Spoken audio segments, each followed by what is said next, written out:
Hello student, ये जो chapter है वो हमारा अगला चैप्टर है, बदलती हुई सांस्कृतिक परंपराएं। बदलती परंपराएं। हमने देखा कि 9वीं सदी तक कैसे एशिया और अमेरिका के अधिकांश भागों में विशाल साम्राज्यों का विकास और विस्तार हुआ। इन साम्राज्यों में से कुछ यायावर के थे, कुछ विकसित शहरों और उन शहरों के व्यापारिक तंत्रों पर आधारित थे। 9वीं सदी तक एशिया और अमेरिका में काफ़ी क्षेत्रों में अलग अलग साम्राज्य विस्तृत हो गए थे, यानी कि अलग अलग राज्यों का विकास हो चुका था। इनमें से यायावर साम्राज्य भी था, जो कि काफ़ी बड़ा साम्राज्य था, और कुछ शहर विकसित हुए, यानी कि बड़े बड़े शहरों का निर्माण हुआ व्यापारिक आधार पर, और कुछ अन्य आधारों पर शहरों का निर्माण हुआ। इन शहरों में मकदूनिया, रोम, अरब साम्राज्य, मंगोल साम्राज्य, उनसे पूर्व आने वाले साम्राज्य जैसे कि मिस्र, असीरिया, चीनी और मौर्य में यह अंतर था कि यहाँ पर दिए गए पहले 4 साम्राज्य विस्तृत क्षेत्र में फैले हुए थे और महाद्वीपीय और पार महाद्वीपीय स्वरूप के थे। इनमें से पहले यानी कि मकदूनिया, रोम और अरब साम्राज्य जो थे, ये काफ़ी बड़े क्षेत्र में फैले हुए थे, विस्तृत थे। इनका एरिया जो था वो एक महाद्वीप में नहीं बल्कि 2 या 3 महाद्वीपों तक फैला हुआ था। जो कुछ हुआ उसमें विभिन्न सांस्कृतिक टकरावों की भूमिका निर्णायक थी। साम्राज्यों का उदय प्राय अचानक होता था, परंतु वे हमेशा उन बदलावों के परिणाम थे जो साम्राज्य निर्माण की दिशा में लंबे समय से उन मूल क्षेत्रों में निहित थे जहाँ से ये साम्राज्य फैलने लगे थे।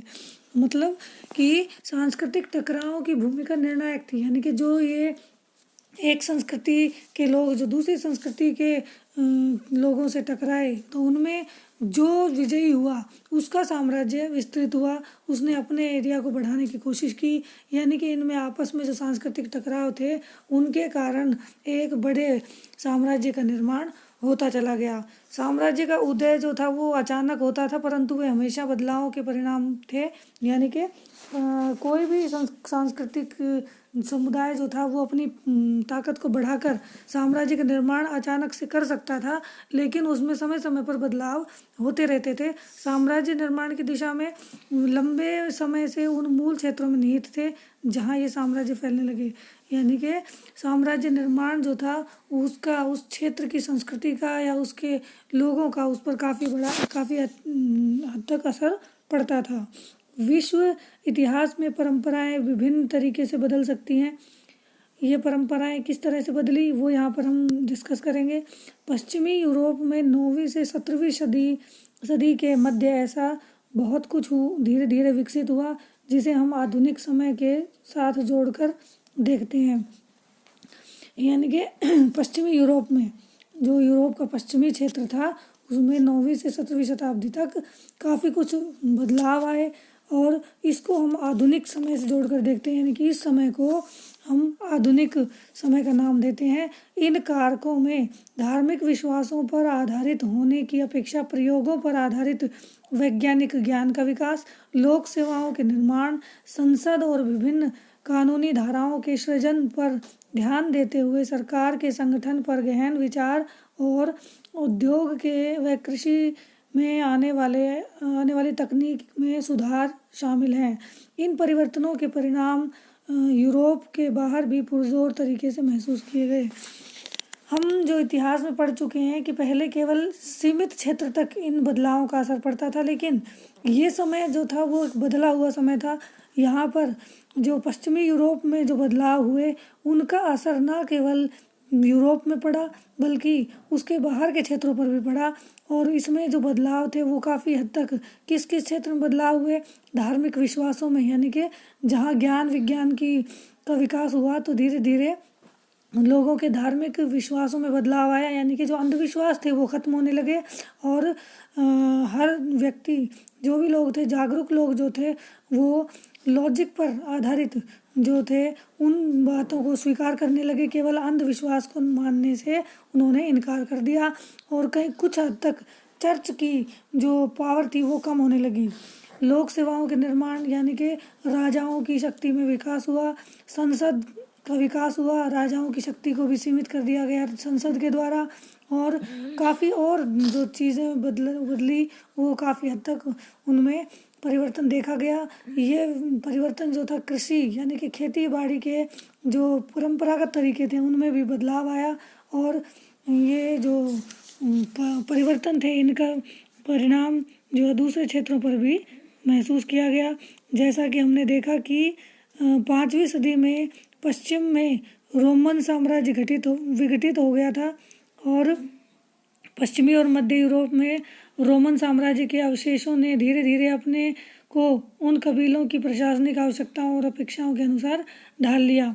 जो पश्चिमी और मध्य यूरोप के रोमन साम्राज्य के अवशेष यानी कि वहाँ पर जो बचे कुछ छोटे मोटे कबीले थे उन्होंने अपनी परंपराओं को अपने अकॉर्डिंग ढाल लिया और अपने हिसाब से वो अपना राज्य चलाने लगे। जिन्होंने वहाँ पर राज्य स्थापित कर लिए थे पूर्वी यूरोप, पश्चिमी एशिया, उत्तरी अफ्रीका की तुलना में पश्चिमी यूरोप में नगरीय केंद्र छोटे थे। इसमें जो बदलाव जो आए वो ये थे कि राज्य जो स्थापित किए गए थे वो पूर्वी यूरोप और पश्चिमी एशिया और अफ्रीका की तुलना में यहाँ पर छोटे केंद्र नगरीय क्षेत्र थे। 9वीं सदी तक पश्चिमी और दक्षिणी यूरोप के वाणिज्यिक और शहरी केंद्र लंदन, रोम, सियना यद्यपि छोटे थे परंतु उनका महत्व कम नहीं था। यहाँ पर शहर जरूर छोटे थे लेकिन इनका जो महत्व था वो कहीं से भी कम नहीं था, चाहे वो व्यापारिक क्षेत्र के रूप में हो या राजा की राजधानी के रूप में हो। इन शहरों का एक अपना ही अलग महत्व था।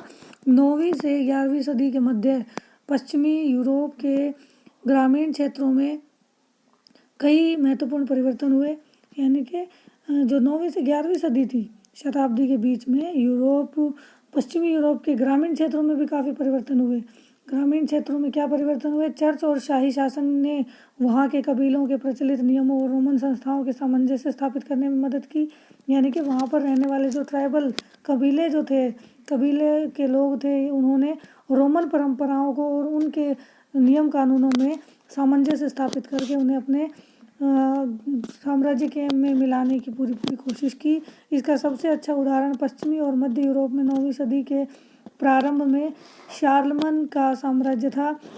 इसके शीघ्र पतन के पश्चात भी हंगरी वासियों और वाइकिंग लोगों के भयंकर आक्रमणों के बावजूद ये नगरीय केंद्र और व्यापारिक तंत्र बने रहे। जो पश्चिमी और मध्य यूरोप के क्षेत्र थे उनमें शार्लमन का साम्राज्य जो था एक महत्वपूर्ण था, जिसने इस सामंजस्य को बनाने में महत्वपूर्ण भूमिका निभाई। और इसके बाद जो वहाँ के जो हंगरीवासी थे, हंगरी क्षेत्र के निवासी जो थे उन्होंने जो भयंकर आक्रमण किए उसके बाद भी ये केंद्र जो है व्यापारिक तंत्र के रूप में स्थापित रहे। आज के लिए इतना ही।